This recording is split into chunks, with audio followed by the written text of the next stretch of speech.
This morning started like almost every other Tuesday. The alarm went off at 6:15. Jake reached over, hit snooze, and stared at the ceiling for another 5 minutes before forcing himself out of bed. Downstairs, the coffee machine hummed while he scrolled through his banking app out of habit. His paycheck had arrived overnight, just over $3,000 after taxes. For a brief moment, he smiled. Then he remembered the mortgage payment scheduled for tomorrow. The truck payment is due on Friday. The daycare bill, the gym membership he'd forgotten to cancel, the streaming subscriptions, the credit card balance he promised himself he'd pay off last month. Within 30 seconds, that feeling was gone. The money had arrived, but somehow, it already felt like it belonged to everyone else. If I told you Jake earns around $80,000 a year, you'd probably assume he's doing just fine.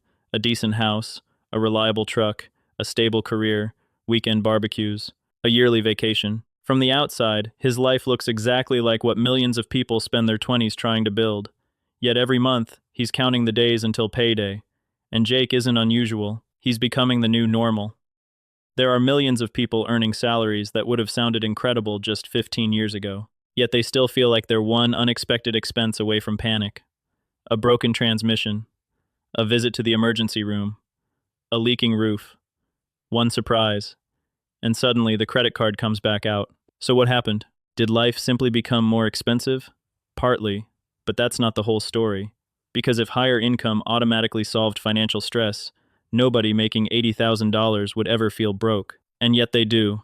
In fact, some people earning twice that amount are under even more pressure. Which means the paycheck isn't the real problem. Something else is quietly happening in the background. Something almost nobody notices while it's happening. Today isn't about budgeting hacks. It's not about skipping your morning coffee. And it's definitely not about pretending you should never enjoy the money you've worked so hard to earn. Instead, I want to tell you 3 stories. 3 ordinary people, 3 different incomes, 3 completely different outcomes. Because somewhere inside these stories is the answer to a question that confuses millions of Americans every single month. How can someone making $80,000 a year still feel broke? And once you see it, you'll never look at your paycheck the same way again.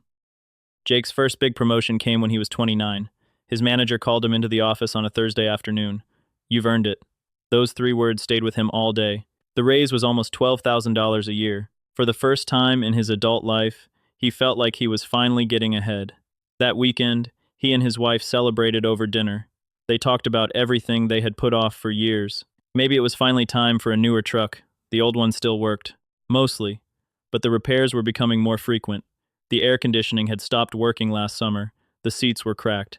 The dashboard rattled every time he hit the highway. He'd earned something better. At least that's what it felt like. 3 weeks later, he drove home in a brand new pickup.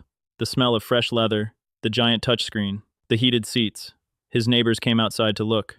His coworkers congratulated him. His kids thought it was the coolest thing they'd ever seen. For a while, it felt amazing, until life quietly adjusted around it. The monthly payment became normal. The higher insurance premium became normal. The more expensive tires became normal. The larger gas bill became normal. Nothing felt expensive anymore because it happened little by little. That's the strange thing about lifestyle upgrades. You don't notice them becoming permanent. Your brain simply accepts them as your new baseline. 6 months later, Jake barely noticed the truck anymore, but he definitely noticed the payment. Then Christmas came, then property taxes, then summer camp for the kids, then inflation pushed groceries up again. Suddenly, the raise that once felt life-changing had completely disappeared, not because he wasted it, because every dollar had quietly been assigned a job before he even realized it. Psychologists call this hedonic adaptation. Most people simply call it life. You get the raise. Life catches up. You earn more. Your expectations quietly earn more too. Without realizing it, you're no longer working to improve your future. You're working to protect your present, and those are 2 completely different games. Across town San Diego, someone else received a promotion that same year. His name was Ryan. His raise was almost identical, but something about Ryan frustrated his friends. He didn't seem interested in looking successful. His phone was 3 years old. His car had over 100,000 miles. His apartment furniture looked like something he bought after college. People joked that he acted broke. They had no idea what he was actually buying. Every Friday evening after work, Ryan disappeared into a tiny office he had built inside his spare bedroom. Nothing fancy.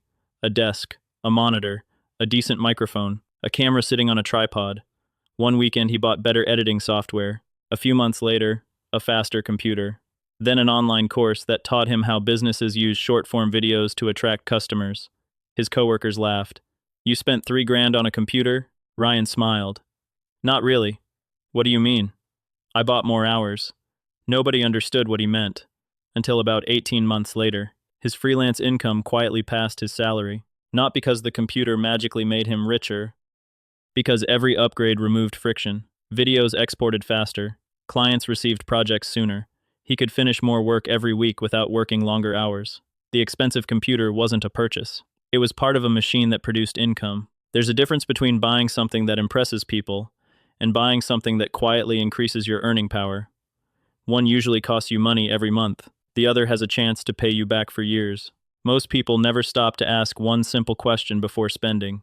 Is this making my life look better or making my future better? Those two things sound almost identical until you compare the results 5 years later.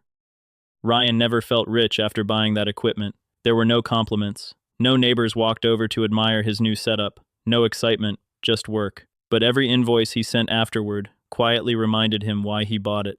Sometimes, the smartest upgrades are the ones nobody notices except your future self. A few years ago, I heard someone say something that completely changed the way I think about money. If your income disappeared tomorrow, how many of the things you own would still make sense? It's an uncomfortable question, because most of us don't build our lives all at once. We build them one monthly payment at a time, one subscription, one financing plan, one upgrade, one convenience. Individually, none of them feels dangerous. Together, they quietly become permanent employees, collecting a paycheck from your bank account every month. And that's exactly where the next story begins. Because the most expensive thing Sarah ever bought didn't fit inside her garage, it didn't sit on her wrist, and it wasn't something anyone could even see. Sarah was the kind of person everyone admired. She always looked like she had everything under control. A beautiful apartment, a reliable SUV, nice clothes, weekend brunches with friends, family vacations every summer. If you only looked at her Instagram, you'd probably think she was living the dream.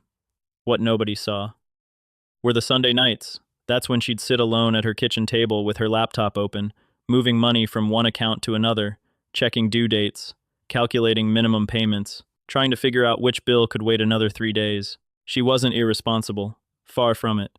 She paid every bill on time. She worked hard. She earned just over $100,000 a year. Yet, somehow, every month ended exactly the same. She felt like she was sprinting on a treadmill that never stopped moving. Then, one Saturday afternoon, everything changed because of a conversation she wasn't even supposed to hear. Sarah had taken her car in for an oil change. The waiting room was packed, so she grabbed a coffee and sat near two older men talking quietly in the corner. One of them had just sold his plumbing business. The other had recently retired after running a small HVAC company for almost 30 years. Neither looked particularly wealthy. No luxury watches, no designer clothes. Just two ordinary guys drinking bad coffee. At one point, the retired man laughed and said something Sarah has never forgotten. "I stopped trying to look successful when I realized nobody was paying my bills."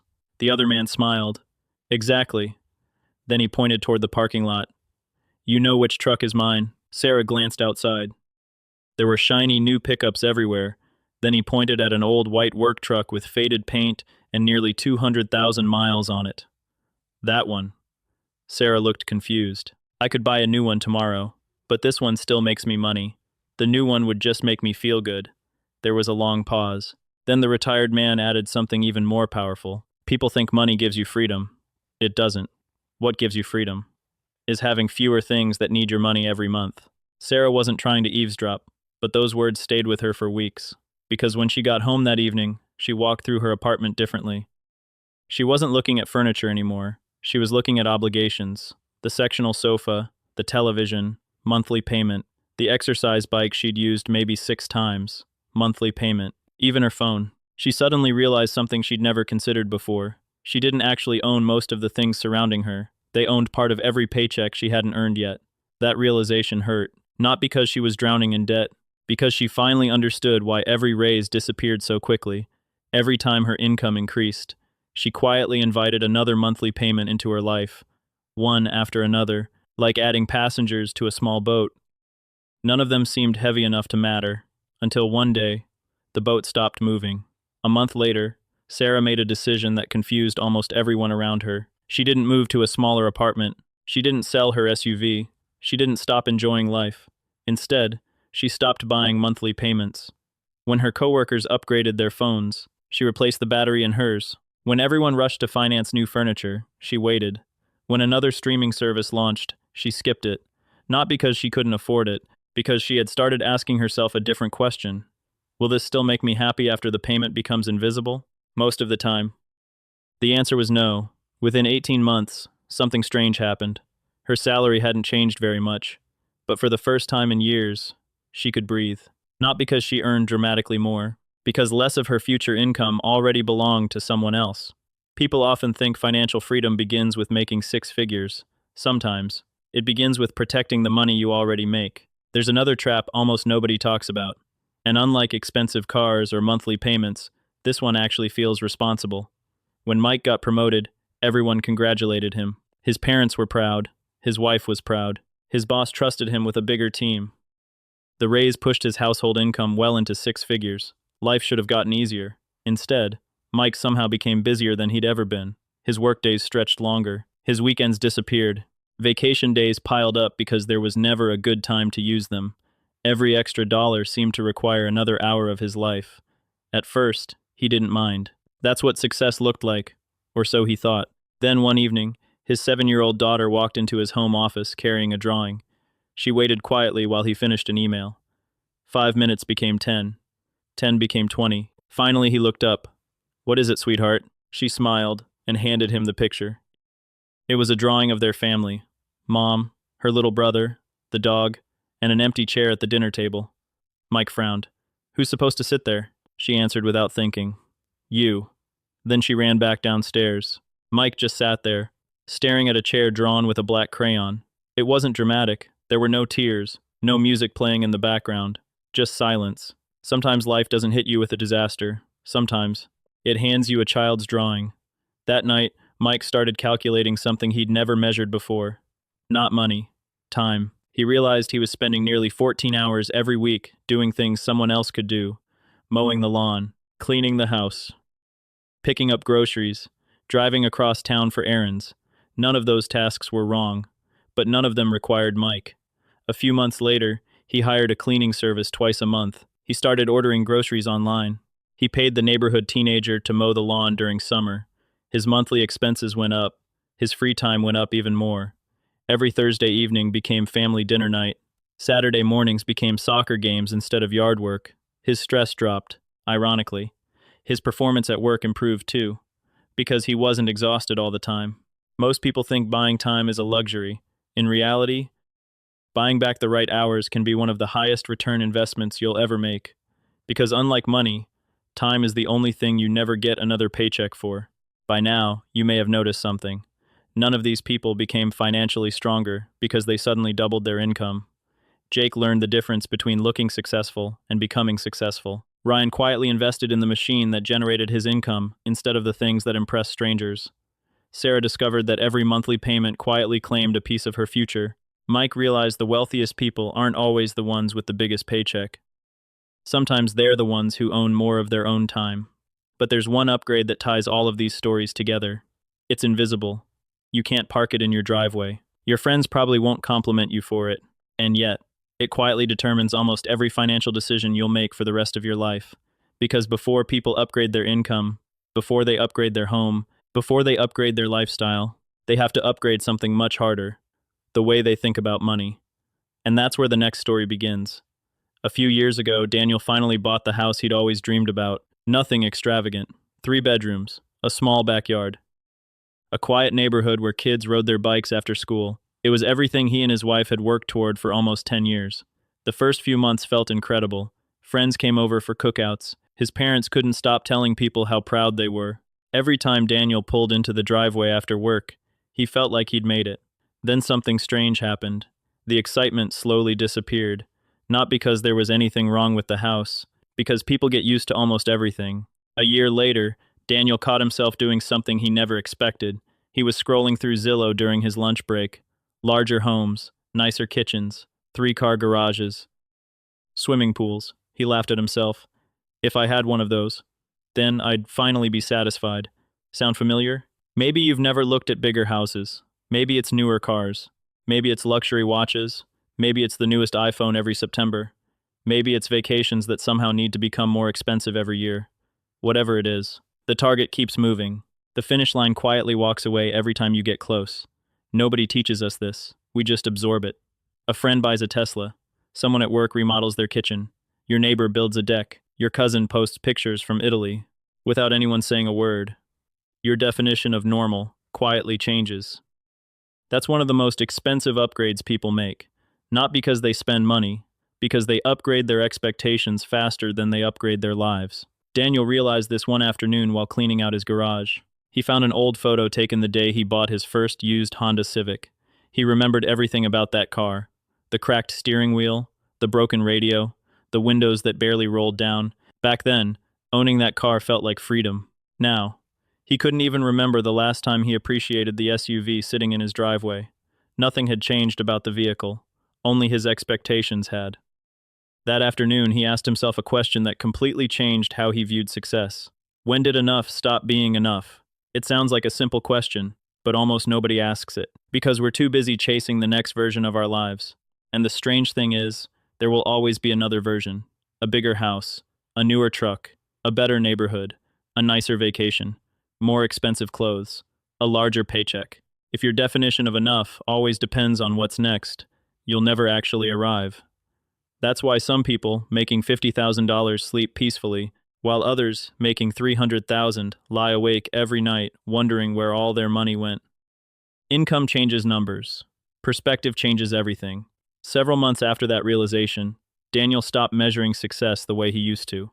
Instead of asking, "What can I afford?" he started asking, "What actually improves my life?" Those two questions sound almost identical. They're not. One encourages spending, the other encourages thinking. And thinking is surprisingly rare when money starts flowing. Because the more money people make, the easier it becomes to mistake comfort for progress. Around the same time, another story was unfolding just a few miles away. Emily had finally landed the kind of job she'd spent years working toward. Remote, flexible hours, excellent salary. For the first time, she wasn't worried about paying rent. She rewarded herself the way most people would. A beautiful desk, a bigger monitor, noise-canceling headphones, a standing desk, a comfortable chair. Unlike most purchases, these actually improved her work. She focused better. She finished projects faster. Her back stopped hurting. Every morning, she actually looked forward to sitting down to work. Then, one Friday evening, her younger brother stopped by. He looked around her office and smiled. "You've got a pretty nice setup." Emily laughed.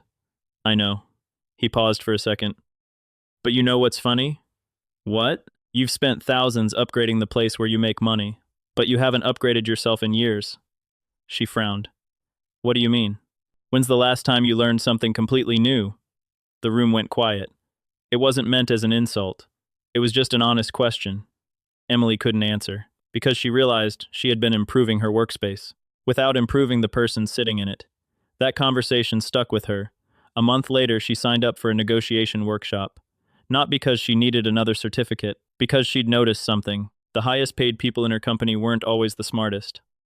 They weren't always the hardest workers either. They were simply better at communicating, better at solving problems, better at making decisions. Those skills followed them everywhere. Unlike a laptop, nobody could steal them. Unlike software, they never became outdated overnight. Unlike a car, they didn't lose value the moment they were used. Skills are strange. They're one of the few things you can buy once and continue collecting returns for the rest of your life. Within 2 years, Emily had negotiated 2 raises, taken on consulting work, started mentoring younger employees. Her income increased dramatically. But when people asked what changed, she never mentioned the raises. She always talked about the workshop, because that's where everything actually started. The paycheck came later. The upgrade happened first. Not long ago, I heard a financial advisor say something that sounded completely backwards. The biggest financial decision you'll ever make probably won't happen inside a bank. At first, I thought he was talking about buying a house, or starting a business, maybe investing. He wasn't. He was talking about the person you choose to build your life with. Most people think of marriage as an emotional decision. It is. But it's also one of the largest financial partnerships you'll ever enter. You don't just combine 2 lives. You combine habits, attitudes, goals, spending patterns, dreams, and unfortunately, debt. Chris learned that lesson much earlier than most people. When he was 27, he had two friends who seemed almost identical. Both had good jobs. Both earned around the same salary. Both got engaged within 6 months of each other. 5 years later, their lives couldn't have looked more different. The first couple treated every raise like permission to spend. A bigger apartment, then a bigger SUV. Weekend shopping became a reward for surviving another stressful week. Vacations slowly became less about resting and more about posting pictures.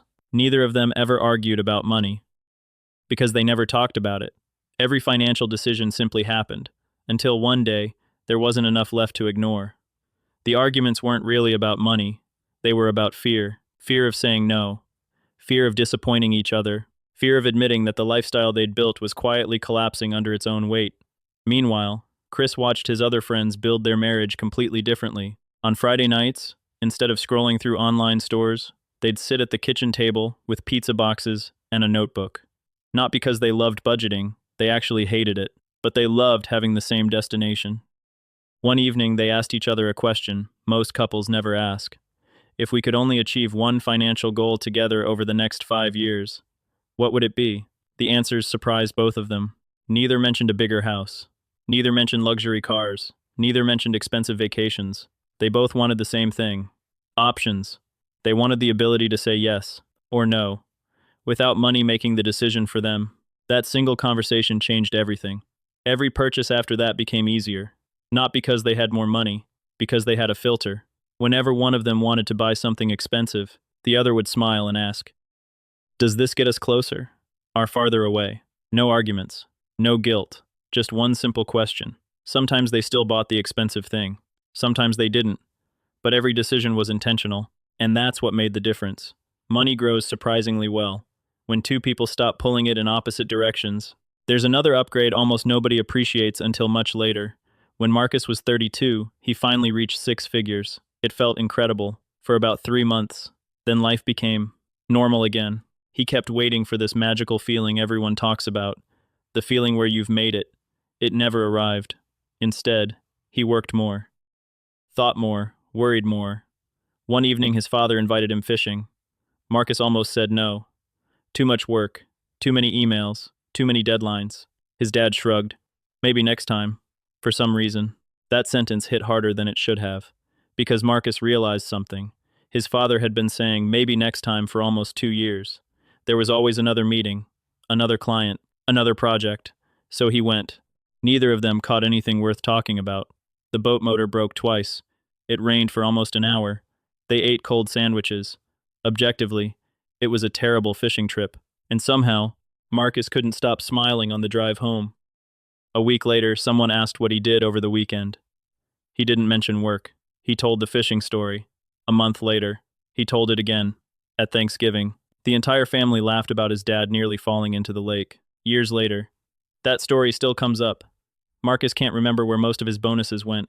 He honestly has no idea what phone he owned 5 years ago. He barely remembers the expensive watch he once convinced himself he had to have. But he remembers that rainy afternoon with his father, almost frame by frame. Isn't that strange? The things we think will matter forever, usually I don't. The moments we almost cancel often become the ones we remember most. Money has a funny way of confusing ownership with value. Just because something costs more doesn't mean it gives you more. Some purchases lose value the second you make them. Some experiences quietly become more valuable every year you remember them. The older Marcus gets, the more interest those memories seem to earn. And unlike everything else, inflation can't take them away. By now, you've probably noticed something all these stories have in common. None of these people became financially stronger because they discovered a secret investment. Nobody found a winning stock. Nobody got lucky with cryptocurrency. Nobody won the lottery. The biggest changes happened long before their bank accounts looked different. They happened in ordinary moments. A conversation inside a repair shop, a child's drawing, an old photograph in the garage, a question from a younger brother, a pizza box on a kitchen table, a rainy afternoon on a fishing boat. Life rarely changes because of one huge decision. It changes because small decisions quietly become habits, and habits eventually become identities. Jake stopped buying things that impressed strangers. Ryan invested in tools that paid him back. Sarah stopped filling every raise with another monthly payment. Mike realized his children wouldn't remember how many emails he answered. Daniel stopped chasing a finish line that kept moving. Emily invested in skills nobody could ever repossess. Chris learned that wealth grows faster when two people share one direction. Marcus discovered that some of the best returns in life never appear on a bank statement. At first glance, none of those stories seem connected, but they all point to the same truth. Money doesn't change who you are. It simply gives your habits a louder microphone. If your habits create freedom, more money creates more freedom. If your habits create stress, more money often creates more stress. That's why two people earning exactly the same salary can end up living completely different lives.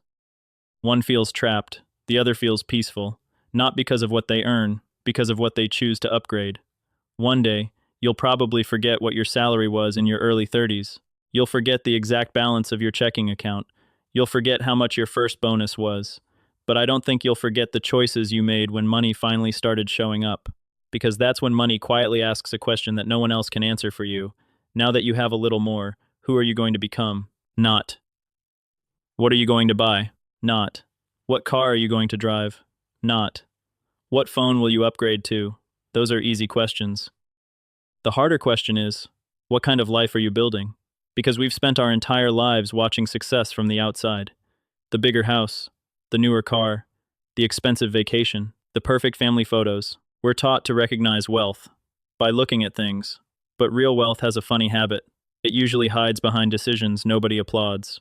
The meeting you skipped so you could eat dinner with your family. The car you decided not to replace. The Saturday you spent learning a new skill instead of shopping. The investment nobody noticed. The opportunity you almost missed because it didn't look exciting. Those moments never make headlines, yet they quietly change everything. Different stories, yet somehow, they all arrived at exactly the same place. Maybe that's why so many people feel stuck, not because they don't make enough, but because every extra dollar gets assigned to making life look successful, instead of making life feel free. Funny enough, most people spend years chasing wealth, when what they're really chasing is peace. And money can absolutely help you find that, but only if you tell it where to go. Otherwise, it has a habit of disappearing into places that never truly mattered. Imagine two people receiving the exact same raise tomorrow morning, 5 years from now. One of them will probably have a nicer driveway. The other might have something nobody can photograph. More freedom, more confidence, more skills, better relationships, health, time, choices. If you asked both of them who was richer, the answer wouldn't be nearly as obvious as you think. Because wealth was never just about accumulation. It's about subtraction too. Subtracting unnecessary stress. Subtracting unnecessary debt. Subtracting unnecessary comparison. Subtracting the pressure to prove something to people who aren't paying your bills. Sometimes becoming wealthier isn't about adding another zero to your income. Sometimes it's about removing the things that quietly steal your life. Here's something I've noticed over the years. Almost nobody regrets learning a valuable skill. Almost nobody regrets spending more time with people they love. Almost nobody regrets taking care of their health. Almost nobody regrets investing in themselves. But people regret purchases all the time. The expensive car they barely remember buying, the furniture they replaced 3 years later, the phone that became old after 12 months, the subscription they forgot they even had. Money has a strange way of testing your patience. It whispers, "You deserve it." Sometimes you do, sometimes you don't.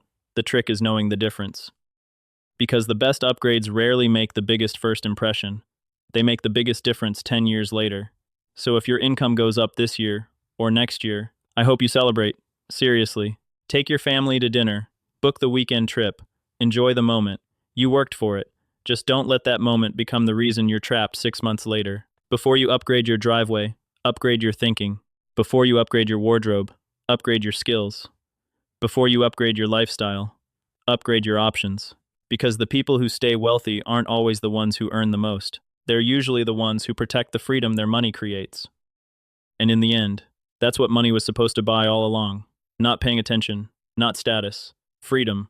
The freedom to say yes to opportunities. The freedom to say no when something doesn't align with the life you're building. If money can't give you more of that, then maybe it isn't the money that needs upgrading. Maybe it's the plan. So now I'm curious. Out of everything we talked about today, which upgrade do you think would make the biggest difference in your life right now? Not the most expensive one, not the one that would impress your neighbors, the one that your future self would quietly thank you for. Let me know in the comments. I'd love to hear your perspective.